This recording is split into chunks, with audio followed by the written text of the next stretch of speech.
The silence in the drawing-room was louder than a cannon blast. Lord Baron Eyre to the Ashford dukedom stood with his cravat undone, his face pale. Beside him, trembling in a dress that had clearly seen a long, sleepless night, was Camilla Vane, a woman of no fortune, and as of this morning, no reputation. Her father, the impoverished Viscount Vane, looked ready to faint. But it was the Dowager Duchess Beatrice who held the room's breath in her gloved hand. She looked at the sobbing girl, then at her terrified son, and smiled a smile that chilled to the blood. "Your daughter ruined my son," the Duchess said, softly. "Good. Now he has to marry her." The morning sun cut through the heavy velvet drapes of Ashford House, illuminating the dust motes dancing in the tense air. It was the sort of morning that usually promised tea and correspondence, not the destruction of ancient bloodlines. Viscount Vane, a man whose knees knocked together so audibly it could be heard over the ticking of the grandfather clock, wrung his hands. "Your Grace, I can only apologize. I had no idea Camilla was capable of such duplicity. To be found in Lord Baron's private chambers. It is a stain we can never wash away." Camilla Vane kept her head bowed. She was 22 past the first blush of youth, with hair the color of roasted chestnuts and eyes that usually held a spark of wit, though now they were red-rimmed and fixed on the Persian rug. She felt the weight of the Duchess's gaze like a physical touch. She hadn't meant to ruin anyone. She had been looking for the library, lost in the sprawling corridors after the masquerade, and Baron had merely offered her water when she felt faint. The door locking from the outside that had been the mystery. The maid discovering them at dawn that had been the catastrophe. Baron Ashford, the Marquis of Blackwood, stepped forward. He was a man of 30, with the sharp jawline of his ancestors, and a reputation for being as unyielding as iron. Yet today he looked defeated. Mother Baron started his voice rough. "This is not Camilla's fault.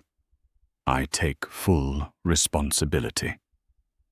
I will be of Lant. Baron Duchess," Beatrice said. She did not raise her voice. She never had to. She sat in her high-backed wing chair, her posture as rigid as the laws of the peerage. She was 60, clad in mourning black she had worn since the Duke's passing a decade prior, but her eyes were bright, sharp blue steel. She turned back to the trembling Viscount. "You say she is ruined, Lord Vane." "Completely, Your Grace. Who would have her now? A night spent alone with a man?" And my son Beatrice asked, tilting her head. "The gossip rags will have this by noon. The tattler will call him a rake, a seducer of innocence. His engagement to Lady Honoria is, I assume, impossible now." Baron flinched at the name, Honoria. A shadow crossed his face, not of regret, but of something akin to panic. "Lady Honoria's father, the Earl of Lynch, will demand satisfaction," Baron muttered. "He will call the betrothal off before the sun sets." "Exactly," the Duchess said. And then the smile appeared. It was not a warm smile. It was the smile of a general surveying a battlefield where the enemy had just walked into a trap. "Good." The word dropped like a stone. Good Viscount Vane squeaked. Good, the Duchess repeated, standing up. She was shorter than everyone in the room, yet she loomed. "Your daughter ruined my son, Lord Vane. She has made him unmarriageable to the high society vultures circling this house. She has severed the iron chain that bound him to the Earl of Lynch. For that, she deserves a reward, not a scolding." Camilla looked up, then shock overriding her shame. "Your Grace."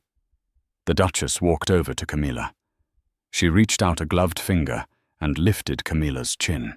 She studied the girl's face, the intelligent brow, the terror that didn't quite mask a certain resilience. "You are penniless, are you not, Miss Vane?"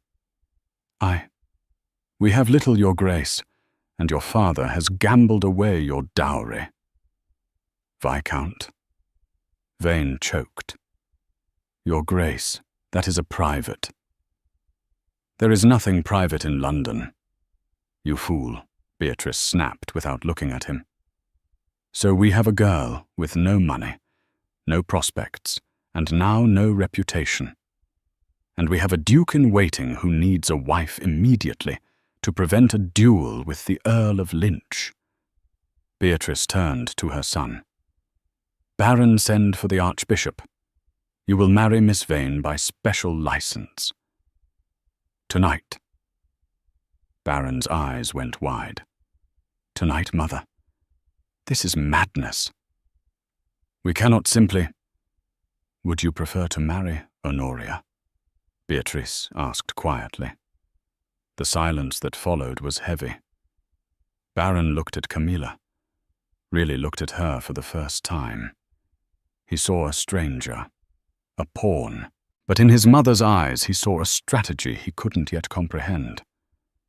No Baron whispered, "I would rather die." "Then you will marry Miss Vane," the Duchess declared, clapping her hands once to summon the butler. "And Lord Vane, you will go home and write a letter to the Earl of Lynch, expressing your deepest, most grovelling apologies that your wicked daughter ensnared the Marquess before the Earl's daughter could. Make yourself the villain. It will sell the lie better."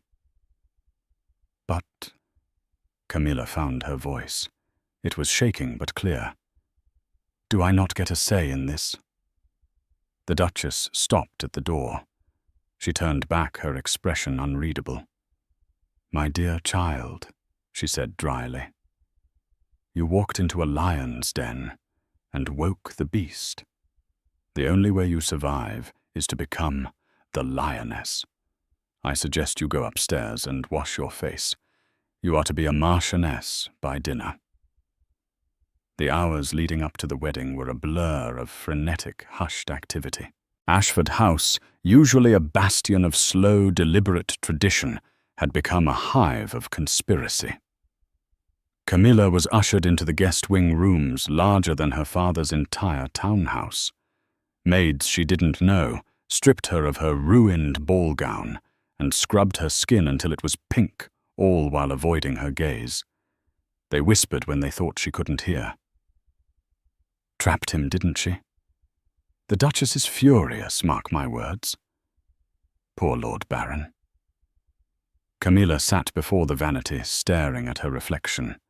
She didn't feel like a trapper. She felt like prey. She thought of Baron Ashford. He was handsome, yes. Tall, broad-shouldered, with dark hair that curled at the collar. But he was distant. Cold.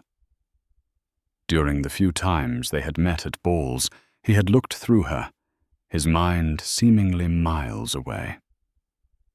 Why had the Duchess agreed to this? Why good? The door opened, and to Camilla's surprise it was not a maid, but Baron himself. He was dressed in fresh linens, but the dark circles under his eyes remained. He closed the door softly. "We have an hour," he said, his voice devoid of emotion. Camilla stood up, clutching her robe. "My lord, I must tell you. I did not plan this. I swear it. I was told the library was the second door on the left. When I went in, I know Baron cut her off, walking to the window to look out at the grey London street. I know you didn't plan it, Camilla, because I know who did." Camilla paused. "You do." Baron turned. The door was locked from the outside. The maid who found us accidentally came in 2 hours early. It was a setup, but who would want to ruin us, not us? Me. Or rather, they wanted to force my hand. Baron laughed bitterly. Ironically, they wanted to force me into a scandal so deep that only the Earl of Lynch would have me. Lynch has a specific taste for broken things. He thought if I was ruined, I would have no choice but to beg for his daughter's hand to save my family's financial standing. He didn't count on my mother.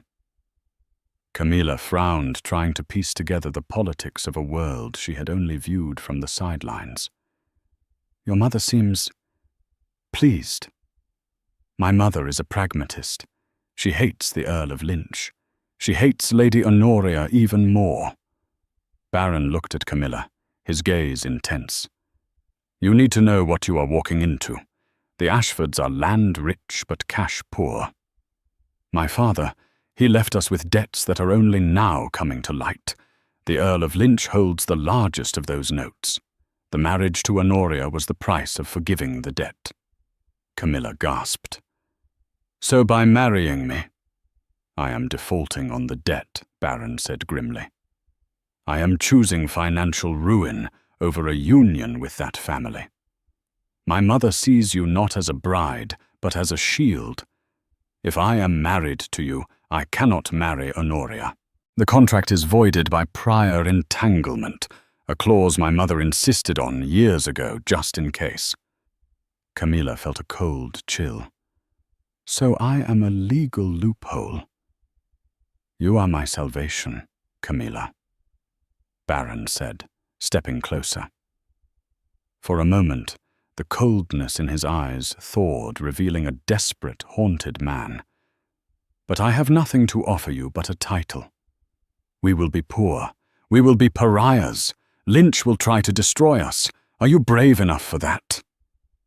Camilla thought of her father's crumbling house, the creditors knocking at the door, the hopeless future of a spinster with no dowry. She looked at Baron, a man willing to burn his life down to escape a loveless marriage. I have been poor my whole life, my lord, Camilla said, lifting her chin. I am not afraid of missing dinner parties, but I will not be a silent piece on your mother's chessboard. If I marry you, I am your wife, not your loophole.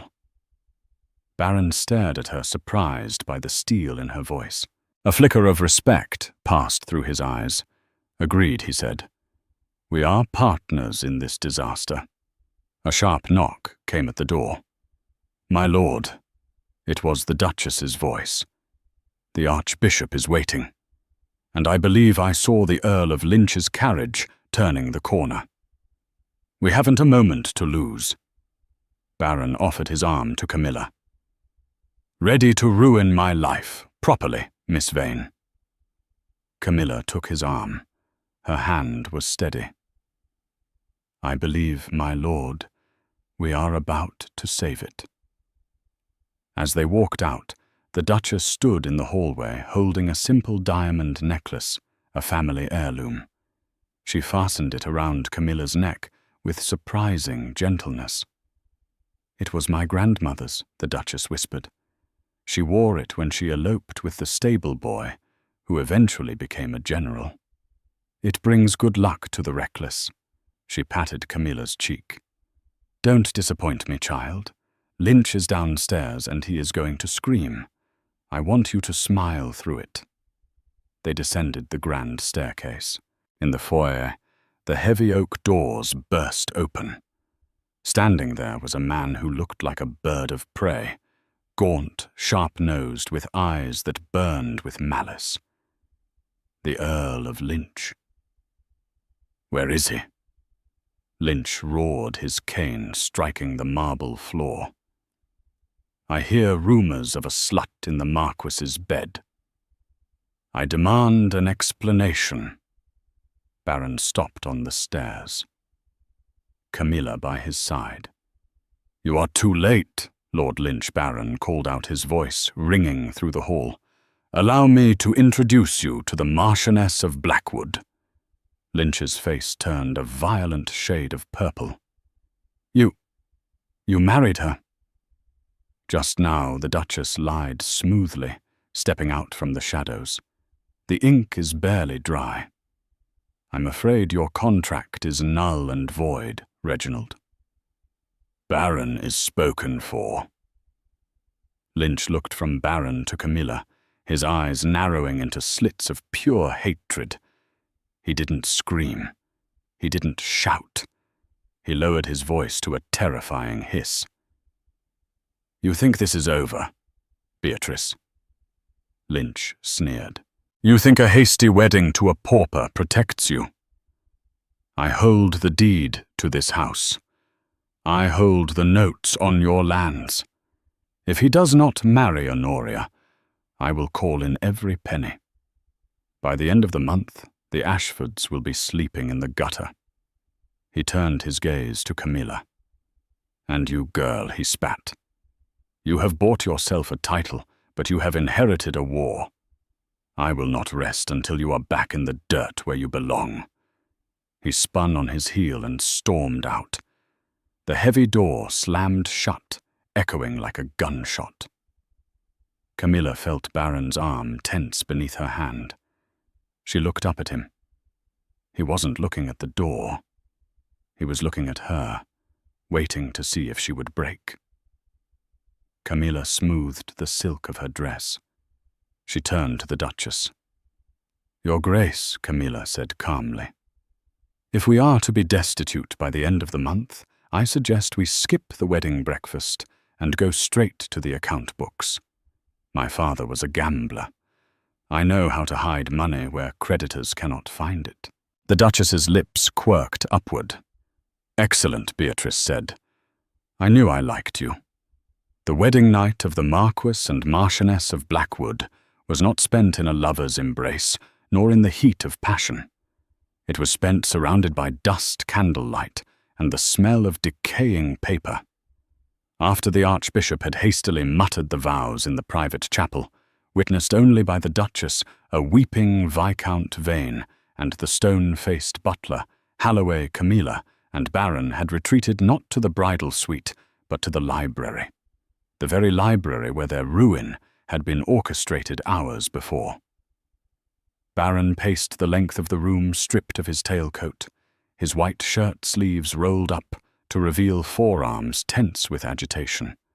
Camilla sat at the massive mahogany desk, a fortress of ledgers piled around her. This is futile, Baron muttered, running a hand through his dark hair. Lynch has lawyers who are sharks in human skin. My father, God rest his soul, he was a wonderful man, but he signed papers without reading them. He trusted gentlemen's agreements in an era of cutthroats. Stop pacing, Baron. You are making the candle flames dance, and I can barely read this scrawl, Camilla said, not looking up. Baron stopped. It was the first time she had used his Christian name without the honorific. It sounded strange on her tongue, intimate and commanding all at once. He walked over to the desk and looked down at his new wife. She had discarded her veil and the diamond necklace. She looked tired, her eyes bruised with exhaustion, but her focus was terrifyingly sharp. What have you found? He asked, his voice softening. Chaos. Camilla replied, dipping a quill into the inkwell. But within the chaos, a pattern. She spun the heavy leather-bound ledger around to face him. Look here, the dates of the loans from Lynch. The first one was 10 years ago, shortly after your father became Duke. A standard loan for estate repairs. Reasonable interest. But look at this entry from 3 years ago. Baron squinted at the line she pointed to. A loan for £20,000. For mining speculation in Cornwall. We have no mines in Cornwall. Exactly, Camilla said, her eyes gleaming. And look at the signature. Baron leaned closer. The signature read, Duke of Ashford. But the tail of the D curled upward. My father's hand. But he always looped the D downward. It was a habit from his school days. I checked 3 other entries, Camilla said, her voice dropping to a whisper. Baron, I believe at least half of this debt is fabricated. Lynch didn't just lend your father money. He created false promissory notes to inflate the debt. He has been drowning you in ink before he ever tried to drown you in scandal. Baron felt a surge of rage so pure it nearly choked him. Forgery. If we can prove this, if we can prove it, Lynch goes to prison and the debt is void. Camilla finished. But we need the original notes. These ledgers are just copies kept by your steward. We need the originals held by Lynch's solicitor. Baron laughed, a harsh, dry sound. Mr. Thaddeus Sterling.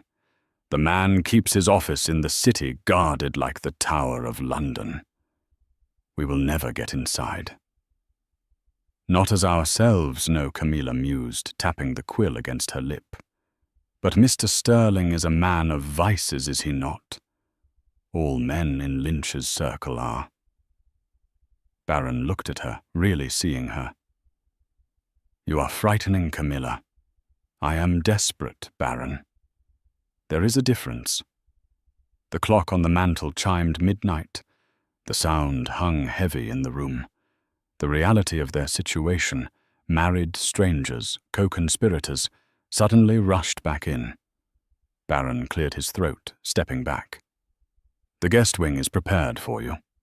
I will take my chambers. I would not presume to imply that tonight requires anything of you. Camilla looked up, her expression softening.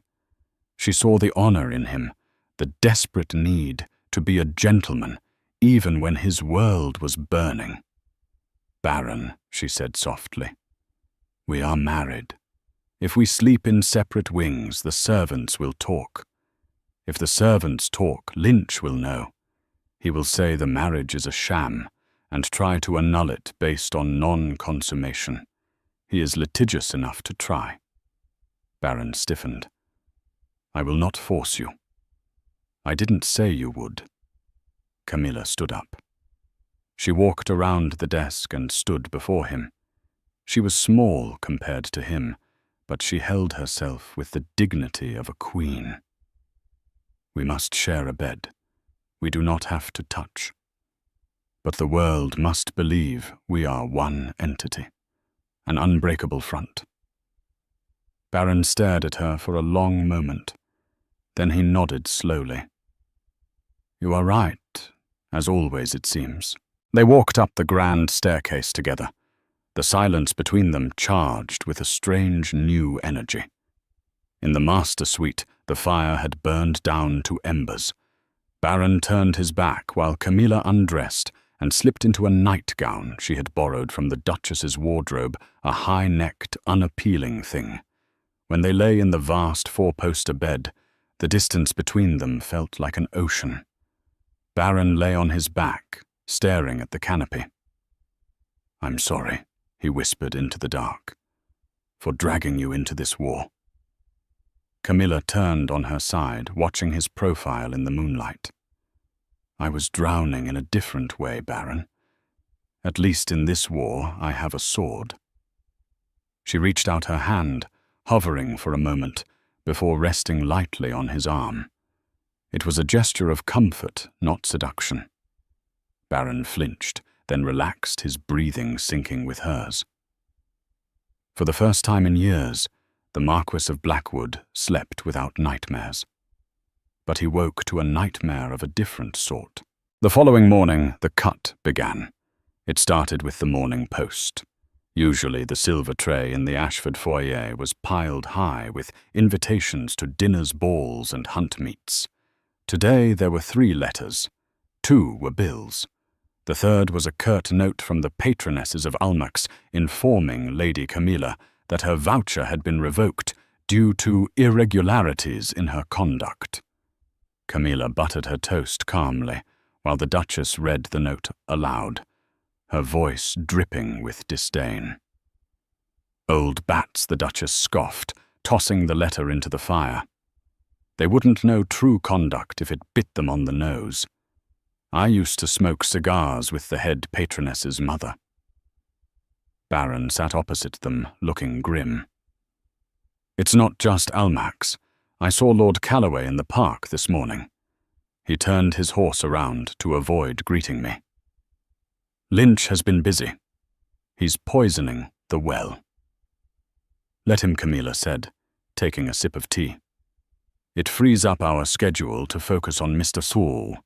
Thaddeus Sterling. "We cannot hide entirely," the Duchess warned.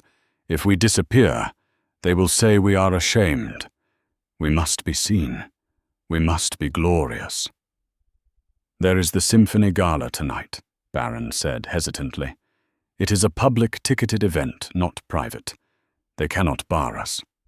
But everyone will be there, including Honoria." Camilla's hand froze halfway to her mouth. Honoria.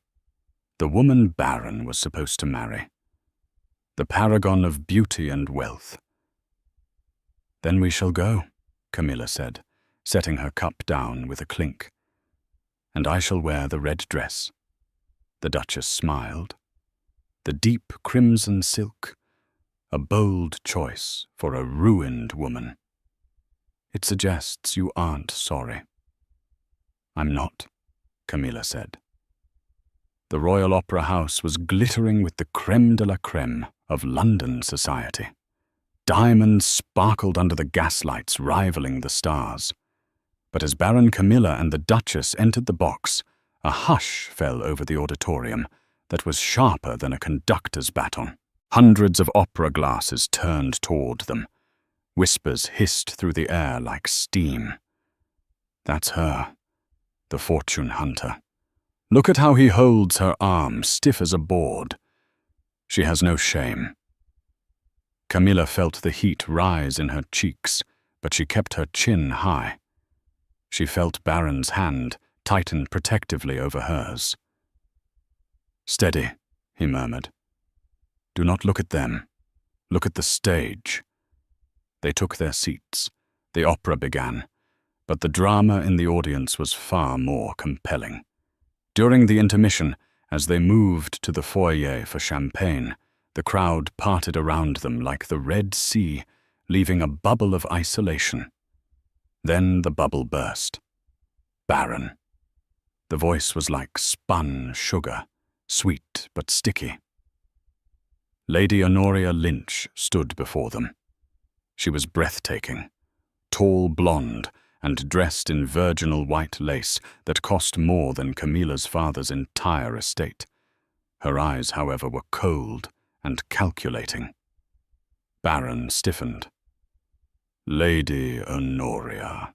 "And this?" Honoria's blue eyes slid over Camilla like slime. "This must be the little disruption. This is my wife, the Marchioness of Blackwood." "Baron," said his voice hard. Honoria let out a tinkling laugh. "Oh, Baron, you always were so dramatic. Daddy is furious, you know. He wants to crush you. But I told him, perhaps we can come to an arrangement." She stepped closer, ignoring Camilla entirely, placing a gloved hand on Baron's lapel. It was a shocking breach of etiquette. "Annul this silly mistake," Honoria whispered loud enough for the circle of eavesdroppers to hear. "Admit you were trapped. Send her away to the country with a small pension. Marry me, and the debts vanish." "You know I have always wanted you, Baron, since we were children." Camilla watched Baron. This was the easy way out. He could blame it all on her claim he was seduced and return to the safety of wealth. Baron looked down at Honoria's hand, then up at her face. He took her hand by the wrist and removed it from his chest, dropping it as if it were a dead fish. "You mistake me, Honoria," Baron said loudly. "I was not trapped. I was saved." He turned to Camilla, offering his arm. My wife is worth 10 of you, and 100 of your father's banknotes. Come, my love.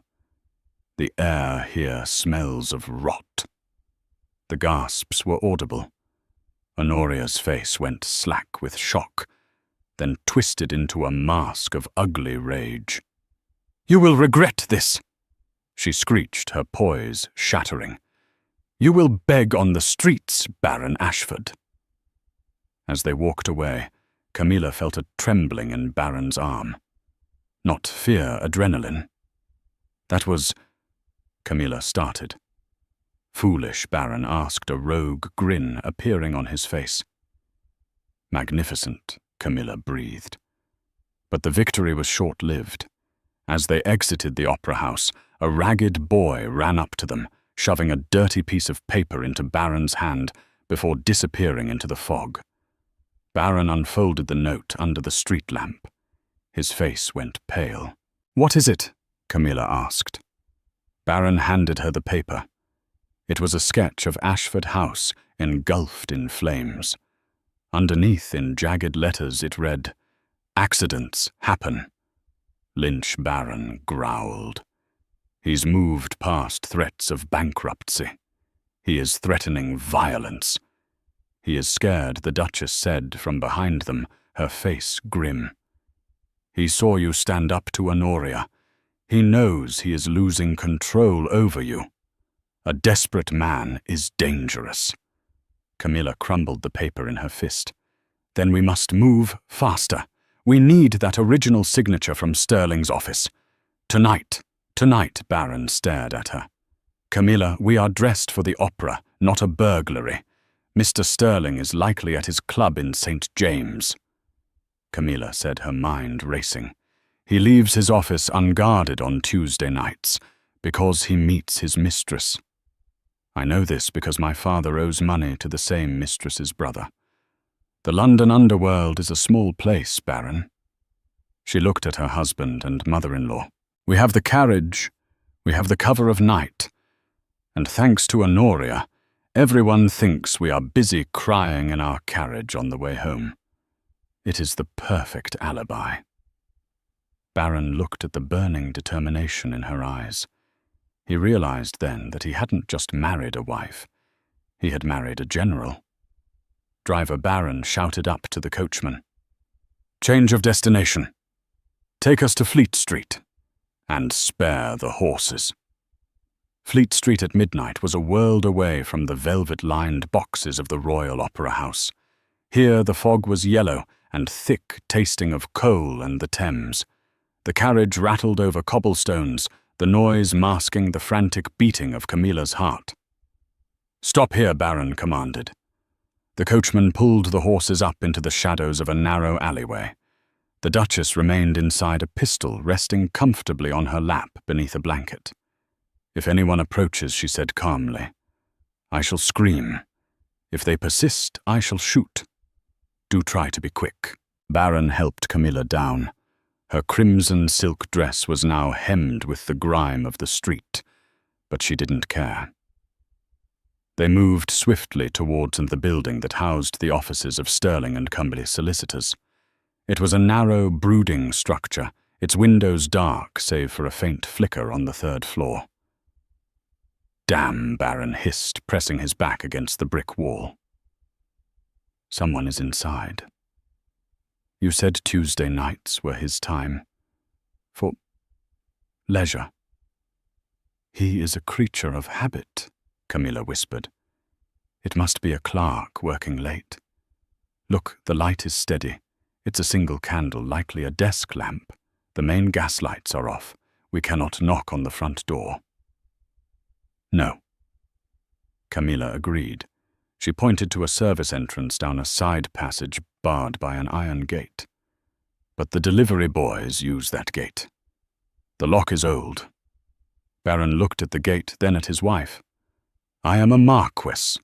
I was trained in fencing Latin and estate management.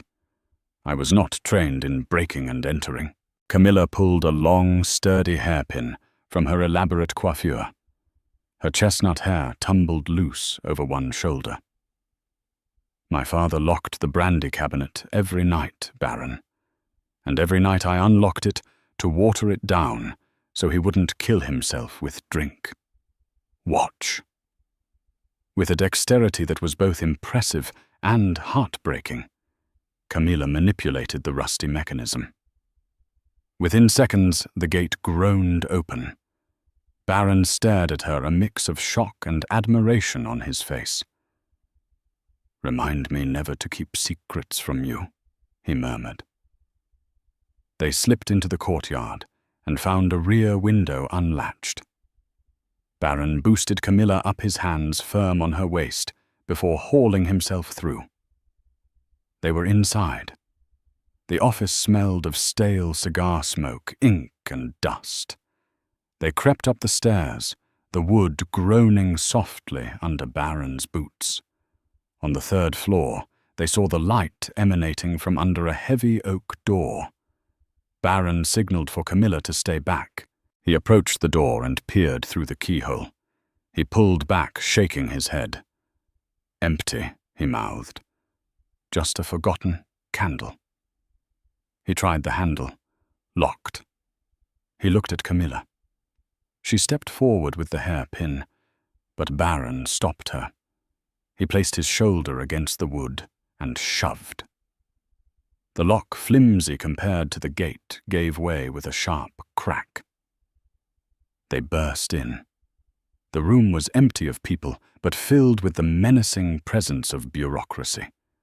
Towering shelves of files lined the walls. "Lynch's files will be separate," Camilla whispered, scanning the room. "He is their most important client. Look for a private safe or a locked cabinet." Baron moved to the massive desk. He rifled through the drawers. Nothing. Just standard invoices. Camilla moved to the fireplace. Above it hung a portrait of Thaddeus Sterling, a man with a face like a bulldog. She noticed the frame was slightly askew. "Baron," she called softly. "Help me move this." They lifted the heavy painting. Behind it, set into the plaster, was a small steel wall safe. "We don't have the combination," Baron said, frustration rising. "And a hairpin won't work on this." Camilla stared at the dial. She thought of what she knew about men like Sterling and Lynch. Arrogant men. Men who believed they were untouchable. "Try the date of the Battle of Waterloo," Camilla said. "What Sterling is obsessed with military history." "I saw a bust of Wellington in the lobby. 1815. Baron spun the dial. 18 to 15. He pulled the handle. It didn't budge. "Try his birthday," Baron suggested. "Do we know it?" "No." Camilla bit her lip. "Wait. The mistress. Her name is Rose. My father mentioned Sterling bought her a townhouse on the 24th of May. He calls it his lucky day." Baron spun the dial. 24:05.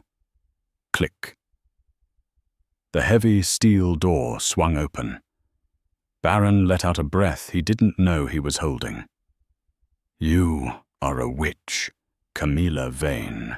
I am a woman who listens when men think she is invisible," she replied. Baron reached into the safe and pulled out a thick stack of papers bound in red ribbon.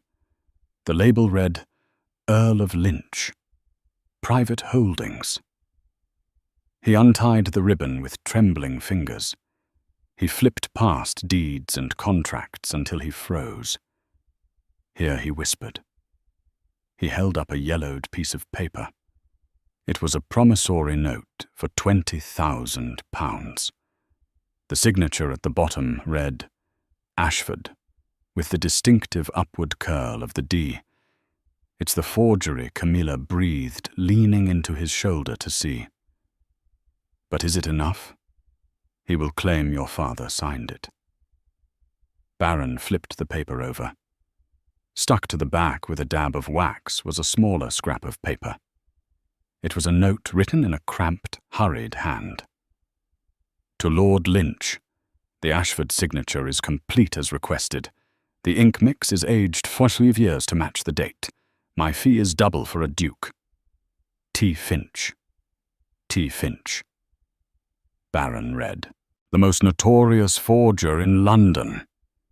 He was hanged last year. Which means he can't testify. Camilla said, her heart sinking. No Baron's eyes blazed with a fierce triumph. It means Lynch kept this as insurance in case Finch tried to blackmail him before he died. He kept the evidence of his own crime. This isn't just proof of debt forgiveness, Camilla. This is proof of fraud. This is a prison sentence. Sudden footsteps echoed on the stairs. Heavy, deliberate steps. Someone is coming, Baron hissed. He shoved the papers into his coat pocket. The window. They rushed to the window overlooking the alley. It was a sheer drop. We can't jump, Camilla said, looking down. The footsteps stopped at the broken door. A voice, gruff and confused, called out. Mr. Sterling. Is that you? The door's busted, the roof, Baron said. He grabbed Camilla's hand and pulled her toward a narrow service ladder in the corner of the room that led to a hatch. They scrambled up the ladder just as the office door swung open. Oi, stop, the guard shouted, spotting Baron's legs disappearing through the hatch. A gunshot rang out, splintering the wood of the hatch frame. Camilla screamed, scrambling onto the slate tiles of the roof. Baron vaulted up behind her, slamming the hatch shut and dragging a heavy crate of chimney tiles over it. Are you hit? Camilla grasped his face, her hands shaking. No. Missed by an inch. Baron was breathing hard, his eyes wide. He looked at the foggy skyline of chimney pots and spires. We have to move, across the roofs. The carriage is 2 streets over. What followed was a nightmare traversal of slippery slate and vertigo. Baron moved first, leaping across the gaps between buildings, then reaching back to catch Camilla. She didn't hesitate. She jumped into the void, trusting him to catch her. And every time his strong hands gripped hers, pulling her to safety. They reached the end of the row. A drain pipe led down into the alley where the carriage waited. They slid down, ruining their gloves, tearing the fine silk of Camilla's dress, and landed in a heap on the wet cobblestones. The carriage door flew open. Get in! The Duchess barked. They tumbled inside. Go, go, Baron shouted to the driver. The carriage lurched forward, hooves striking sparks against the stone. As they sped away, disappearing into the fog, Baron pulled the packet of papers from his pocket. He held it up, grinning like a madman. We got him. Camilla slumped back against the squabs, adrenaline crashing. She looked at Baron, disheveled, soot-stained and laughing. She realized with a jolt that had nothing to do with danger, that she had never seen a man look so beautiful. The euphoria of the heist died the moment the carriage turned onto the street leading to Ashford House. The sky above their home was not black. It was glowing an angry, pulsating orange. No Baron whispered, the blood draining from his face. Faster, the Duchess screamed at the driver. The carriage careened around the corner. It was not the main house that was burning, but the stables. The wooden structure was fully engulfed flames, licking high into the night air. Horses were screaming a terrified high-pitched sound that tore at the soul. Servants were running with buckets, shouting orders that were lost in the roar of the fire. The carriage barely stopped before Baron leaped out. He didn't run toward the house. He ran toward the fire. Baron Camilla cried, scrambling after him. The stallion, Baron roared to the stable-master who was holding back a terrified groom. Is Jupiter out? He's trapped in the back stall, My lord, the roof is coming down. We can't get him. Baron didn't stop. He grabbed a wet blanket from a trough and threw it over his head, charging into the smoke-filled maw of the stable. Baron who? No, Camilla screamed, lunging forward, but the stable master held her back. It's suicide. My lady.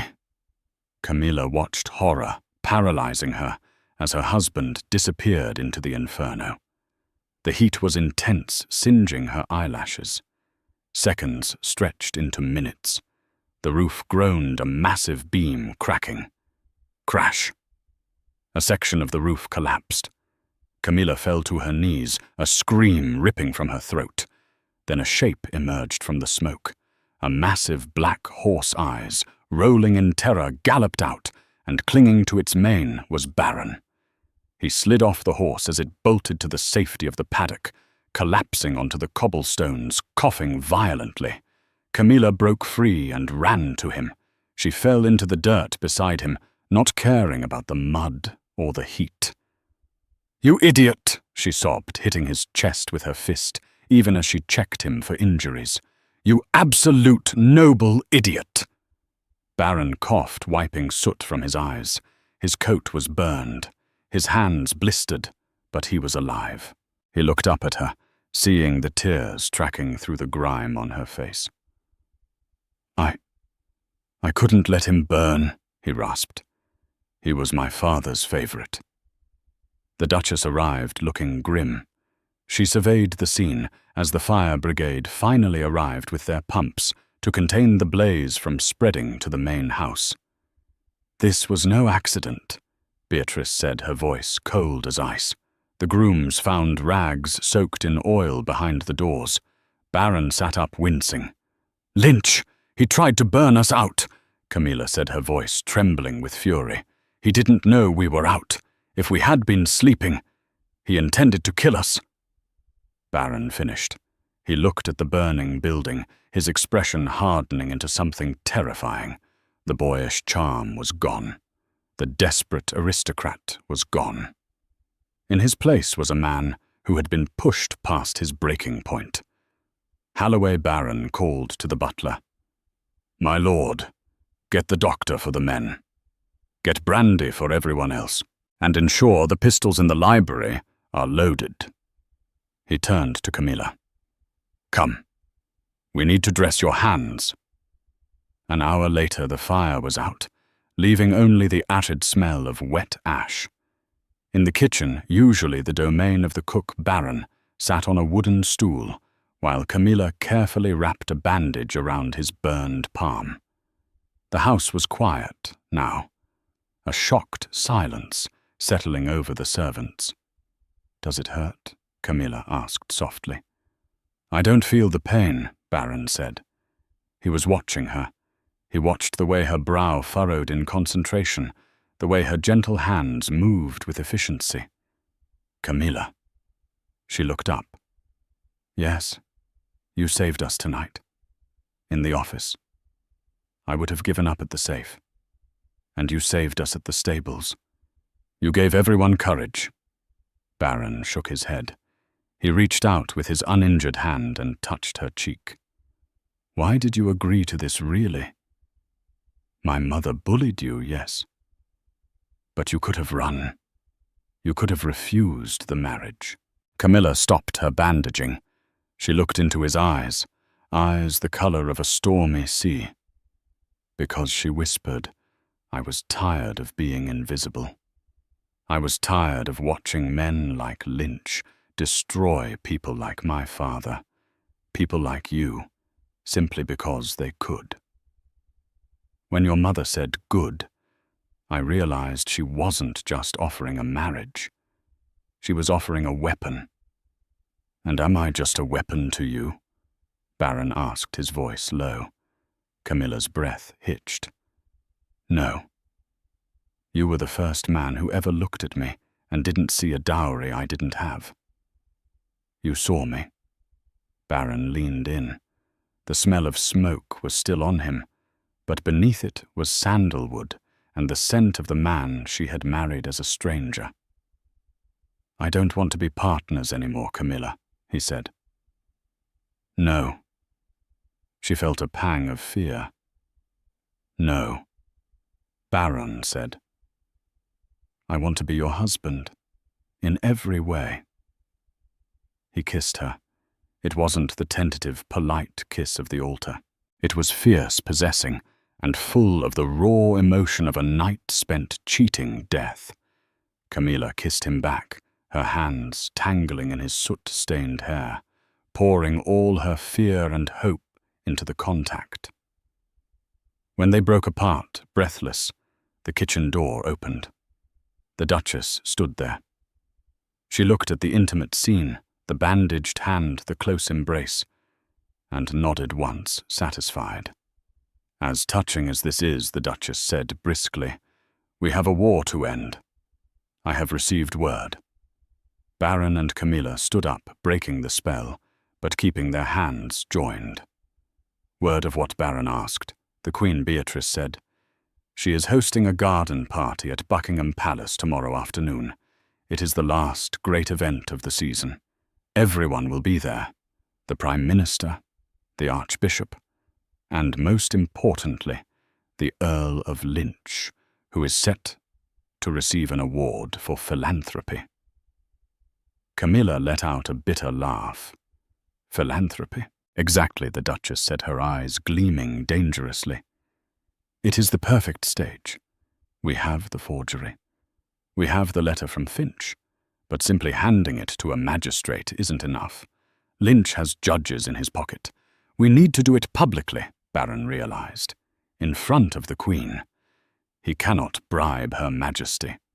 But we cannot just walk up to the Queen," Camilla noted.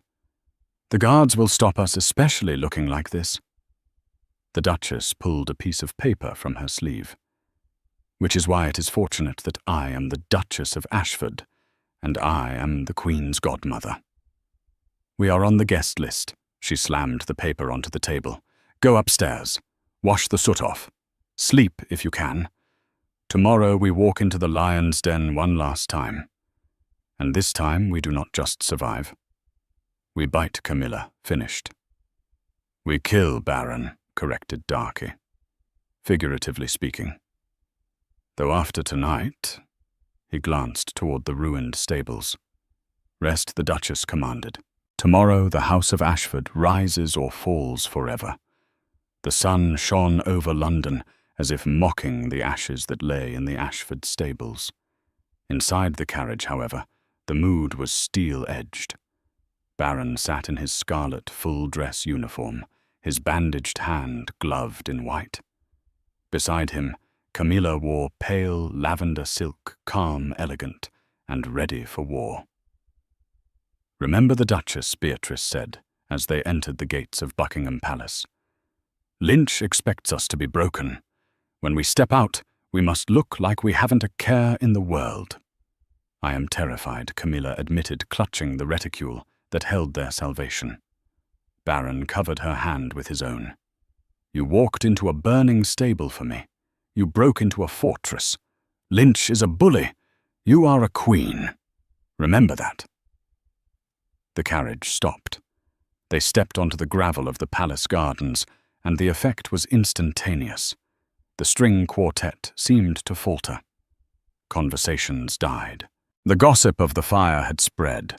The Ashfords were supposed to be ruined, hiding in the rubble. Yet here they were, walking tall, the golden couple of the season. "Impossible," a voice hissed near the champagne fountain. The Earl of Lynch stood there, dressed in impeccable mourning grey, a pink carnation in his lapel. Beside him, Lady Honoria looked pale. Lynch's eyes bulged as he took in the sight of Baron alive, unburnt and defiant. Baron steered them directly toward him. "Lord Lynch," Baron said, his voice carrying over the hushed lawn. "A lovely afternoon. I trust you slept well. We had a rather heated evening." Lynch's face turned mottled red. "I heard of your misfortune." A tragedy. I assume you are here to beg the Queen for charity before the foreclosure notice is served tomorrow. I think. Not, Camilla said. Lynch sneered at her. You speak. You are nothing. A penniless nobody who seduced a fool. I am the Marchioness of Blackwood. Camilla replied, her voice bell clear. And I have learned that nothing is a dangerous thing to be, because nobody watches nothing, and nothing can slip into places where something cannot go. Before Lynch could respond, a trumpet sounded. Her Majesty the Queen. Queen Vivian took the dais. The Lord Chamberlain stepped forward. We are gathered to honor those who have served the Empire. The Order of Merit is presented to Reginald Earl of Lynch for his generous philanthropy. Applause rippled through the sycophantic crowd.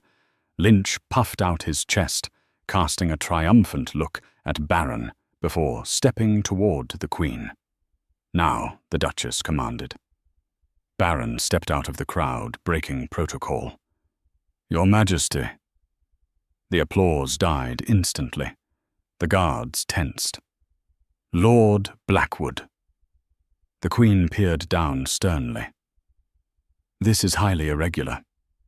Forgive me. Ma'am. Baron bowed but did not retreat. But I cannot watch the crown be tarnished. You are about to honor a thief and an arsonist. Gasps sucked the air from the garden. Lynch spun around. Arrest him. He is mad. He is drunk. Stop. The Duchess. Beatrice stepped forward, her cane striking the grass. Vivian, look at me. My son speaks the truth. Reginald Lynch forged debts to steal our lands, and last night attempted to burn us alive to cover his crimes. Lies, Lynch roared. Show her, Camilla, Baron said. Camilla stepped past the stunned guards to the dais. She curtsied and produced the packet of papers. Your Majesty, this is the original note Lord Lynch claims my husband's father signed. Attached is the confession of the forger, Mr. T. Finch, recovered from Lynch's own safe last night. The Queen took the papers. The silence was absolute. She read the note, then the confession. She looked up, her gaze fixing on Lynch. Lord Lynch, the Queen said quietly, Is this your signature authorizing payment for ink and age manipulation?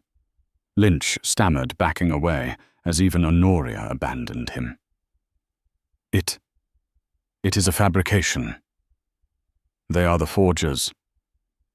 The note is dated 3 years ago, Baron called out. But the ink on the forger's receipt is fresh. Mr. Finch was an artist, but he left a receipt. The Queen handed the papers to her chamberlain. Summon the police. Your Majesty, I am an Earl Lynch, fell to his knees. You are a disgrace, the Queen said, turning her back. Strip him of his orders. Take him away. As the guards dragged a screaming Lynch across the manicured lawn, the tension broke. The crowd parted, staring at the Ashfords with awe. The Queen turned to the young couple. A rare smile touched her lips. Lord Blackwood, it seems you have married a very formidable woman. Yes, ma'am, Baron said, squeezing Camilla's hand. She is the only reason I am standing here. The debt is considered annulled, the Queen declared, her eyes twinkling. We do not look kindly on burglary, Lady Blackwood, but we look even less kindly on boredom. And you have certainly made this afternoon interesting. As the royal party moved on, Baron pulled Camilla into his arms, ignoring all protocol. We did it, he whispered. We're free. Not entirely, Camilla teased, breathless. You still have a wife with no dowry, a burned-down stable, and a demanding mother. Baron smiled, a look of pure, unadulterated happiness. I have a wife who saved my life. I have lands that are finally mine. And the stable, we can rebuild it. As for my mother, she will have to accept that I am madly in love with the woman she forced me to marry. Camilla blinked. Are you Camilla? I fell in love with you the moment you picked that lock on Fleet Street. But I think I loved you even before that. I loved you when you stood in the library and refused to be a loophole.